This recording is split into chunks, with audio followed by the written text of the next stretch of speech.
Memórias Póstumas de Brás Cubas, nós estamos no capítulo 64, intitulado A Transação. Vaguei pelas ruas e recolhi-me às 9 horas. Não podendo dormir, atirei-me a ler e escrever.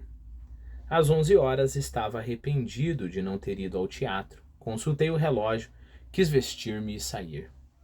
Julguei, porém, que chegaria tarde. Demais era dar prova de fraqueza. Evidentemente, Virgília começava a aborrecer-se de mim, pensava eu. E essa ideia fez-me sucessivamente desesperado e frio, disposto a esquecê-la e matá-la. Via dali mesmo, reclinada no camarote com os seus magníficos braços nus, os braços que eram meus, só meus, fascinando os olhos de todos, com o vestido soberbo que havia de ter, o colo de leite, os cabelos postos em bandós à maneira do tempo e os brilhantes, menos luzidios que os olhos dela. Via assim e doía-me que a vissem outros. Depois começava a despi-la, a pôr de lado as joias e sedas, e despenteá-la com as minhas mãos sôfregas e lascivas e torná-la, não sei se mais bela, se mais natural, a torná-la minha, somente minha, unicamente minha. Bom, antes de a gente continuar, né?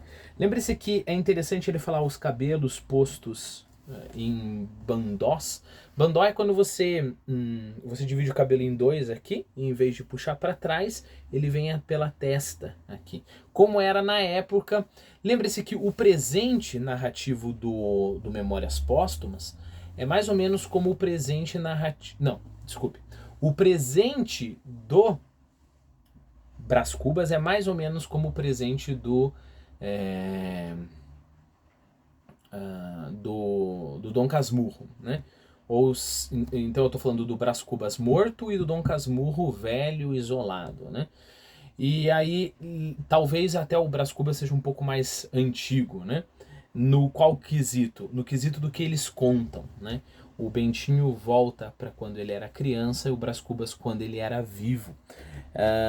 E repare, a mãe do Bentinho, ela tinha os cabelos em bandós, a Dona Glória, né?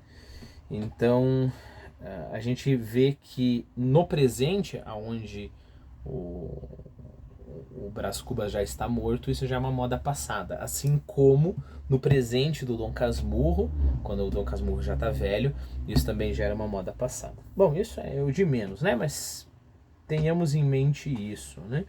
Então, provavelmente o que? Isso estava em voga até a primeira metade do século XIX, né? E aí, é claro, os braços, os maravilhosos braços, né?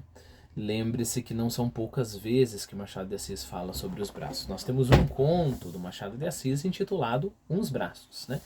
Que é um moleque que trabalha de caixeiro para um dono de um armazém, se eu não me engano. E ele se apaixona pela mulher do dono desse armazém por causa dos braços dela, né? Esse conto está gravado aqui no canal, se você ficar interessado. E também, é claro, lembre-se que o Bentinho sentia um ciúmes desesperado dos braços da Capitu, né? Isso, é claro, é uma coisa do Machado de Assis, mas é uma coisa do tempo também. Eu lembro que eu vi um curta-metragem bem desconhecido, assim, sabe? Essas curta-metragem O pessoal termina o curso de cinema e faz um curta-metragem, que era o capítulo, se eu não me engano, até o capítulo anterior. Bom, mas era um capítulo do Memórias Póstumas, né? E aí tá ele andando na rua e de repente passa uma mulher e ele vira e olha e fica olhando pra bunda da mulher, né? Como um bom brasileiro. Eu confesso que eu não sei quanto que isso seria... É claro, isso sempre atrai, né? Mas eu não sei quanto que isso seria historicamente correto. Não sei se um homem daquele tempo, não é que o gosto por bunda seja simplesmente temporal, né? É claro, a bunda é uma coisa sexual, né? Mas pelo próprio vestido, pelo próprio modo de se portar, o olhar do homem era atraído para o colo, essa parte aqui do pescoço, né? E talvez um decote, e os braços, né? Eu não sei, pareceu uma coisa muito atual. Parece que é o brasileiro atual que viraria, daria uma olhada ali pra bunda pra checar, né? Lembra-se que alguns dos vestidos tinham aquelas armações, tinha nágua sobre nágua sobre nágua. Acho que é a nágua que eles chamam, né? Que são essas armações aí. Então, não sei, pra mim pareceu meio estranho. Mas isso é só uma digressão. Se você discordar comigo e achar que no tempo do Machado de Assis o pessoal já cobiçava as bundas, eu estou disposto a aceitar o seu argumento, meu caro senhor. Bom, continuando, né? No dia seguinte, não me pude ter. Olha que interessante, não me pude ter, não me contive, né? Não consegui conter os meus ímpetos. É como se fosse assim, quando você está em sua consciência, e se você é senhor do seu próprio corpo, você se tem, né? Então o teu corpo diz, vamos lá, mexer com aquela menina, já que a gente tá falando de bunda, né? Vamos mexer com aquela menina que passou na rua. E aí você fala, não, que coisa é essa? Não, que vexame é esse, né? Então você se tem. O teu corpo fala assim, vamos comer mais uma fatia de cebola. E aí você fala assim, não, que coisa é essa? Eu já comi 2 fatias, chega, né? Então você se tem. Só que quando você não pode ter-se, como aconteceu aí, não me pude ter, o teu ser foge ao teu controle, né? Então eu não me pude ter. E aí é que ele acabou indo lá e conversando com a Virgília. Porque se ele pudesse se ter, ele não teria dado o braço a torcer, né? Você também já deve ter passado por esses períodos, geralmente acontece na adolescência, ou na juventude, em que você fala assim, não, então ela fez isso, tá bom, então vou ficar uma semana sem falar com ela. Isso, a discussão aconteceu comigo. A discussão aconteceu na sexta, né? E a gente sempre se encontrava, nós nos encontrávamos no sábado à tarde, né? E aí aconteceu a coisa na sexta, e eu pensava, então tá bom, não vou conversar com ela, vai ser só na outra sexta da outra semana, né? O que acontecia? Não só eu não conseguia fazer o plano que eu tinha posto em mente, como eu entrava, eu procurava a menina antes do que geralmente acontecia. Então sempre era sábado à tarde, sábado de manhãzinho, já estava mandando mensagem, tentando desesperadamente conversar com ela. Parece que algo bem parecido aconteceu aqui, né? O Brás Cubas pensa, não, então tá, ela tá me esquecendo, né? Então ela quer ser feliz com o marido dela, tá bom, né? Então ele deve ter pensado assim, nunca mais vou falar com ela, ou no mínimo vou passar umas 2 semanas aí sem falar com ela, né? Se não tivesse acontecido essa confusão, ele teria ido no outro dia de noite, talvez. Mas porque aconteceu, nem esperar o dia regular ele consegue, né? No outro dia, ele foi cedo à casa da Virgília. Achei-a com os olhos vermelhos de chorar.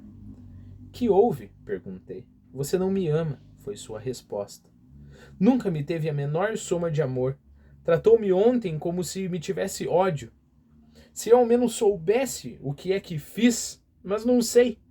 Não me dirá o que foi? Que foi o quê? Creio que não houve nada. Nada? Tratou-me como não se trata um cachorro.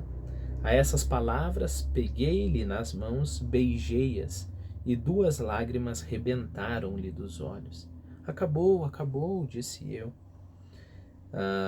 Essa é uma das outras cenas que se você tá naquela chave de leitura de ler tudo somente com o risinho sarcástico, você perde algo lindo, né? Tá lá você pensando, meu Deus, eu vou desprezar essa mulher, e já tá tentando reunir raiva o suficiente para se proteger da dor que o desprezo dela vai te dar, e de repente você chega e você vai esperar que vai ser uma coisa dura e que Você vai ter que ser mais duro ainda para pelo menos fingir para você mesmo que você venceu. E a pequena se desaba em lágrimas na sua frente. A coisa mais linda do mundo. Isso é de tocar o coração, né? Não tive ânimo de arguir, e aliás, argui-la de quê? Não era culpa dela se o marido a amava. Disse-lhe que não me fizera coisa nenhuma, que eu tinha necessariamente ciúmes do outro, que nem sempre o podia suportar de cara alegre. Acrescentei que talvez houvesse nele muita dissimulação e que o melhor meio de fechar a porta aos sustos e às dissensões era aceitar a minha ideia da véspera. Pensei nisso, acudiu Virgília. Uma casinha só nossa, solitária, metida num jardim, em alguma rua escondida, não é? Acho a ideia boa, mas para que fugir?